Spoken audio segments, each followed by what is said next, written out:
Ano pong masasabi po natin dito sa mga nagreklamo na mga PUJ driver na hindi pili lang daw po yung mga binibigyan ng ayuda na 5,000 piso po? Unang-una po, magandang araw sa inyo. Hindi po siya pili. Lahat po ng mga PUJs natin, drivers, basta nasa listing, mabibigyan po 'yan.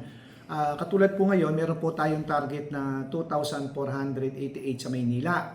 As of 8:45 AM ngayon, nung magsimula kami na alas 6, ang nabibigyan na po natin o nakakapag-claim na is 830 na po. Meron pang 1,658 na unclaimed. Pero ongoing naman yan hanggang mamayang alas 5 po yan o alas 6 ng hapon.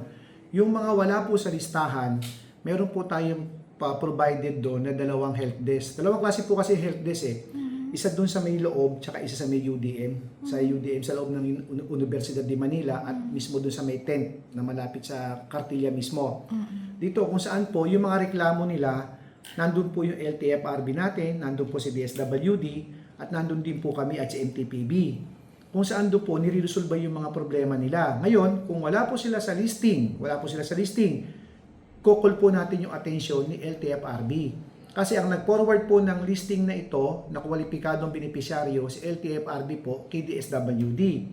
Ngayon, si DSWD naman po, in-inform kami ang local na ito po yung particular na benepisyaryo ni PUJ.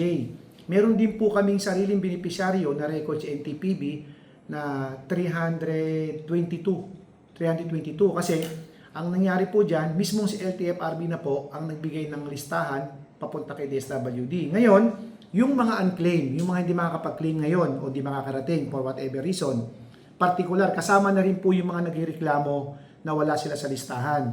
Pagkasama-samahin po namin yan, i-consolidate po namin yan, makikipag-ugnayan po kami kay DSWD para makausap din si LTFRB at kung maayos naman po at kumpleto yung mga papeles, magkakaroon po tayo ng another schedule. Hingi po tayo, makikisuyo po tayo sa DSWD na magkaroon ng another schedule for payout para sa kanila. Okay. In short po, ang gagawin po nila is pupunta lamang po sa help desk. Tapos ang gagawin po, magpapalista po sa pangalan para masama sa master list po.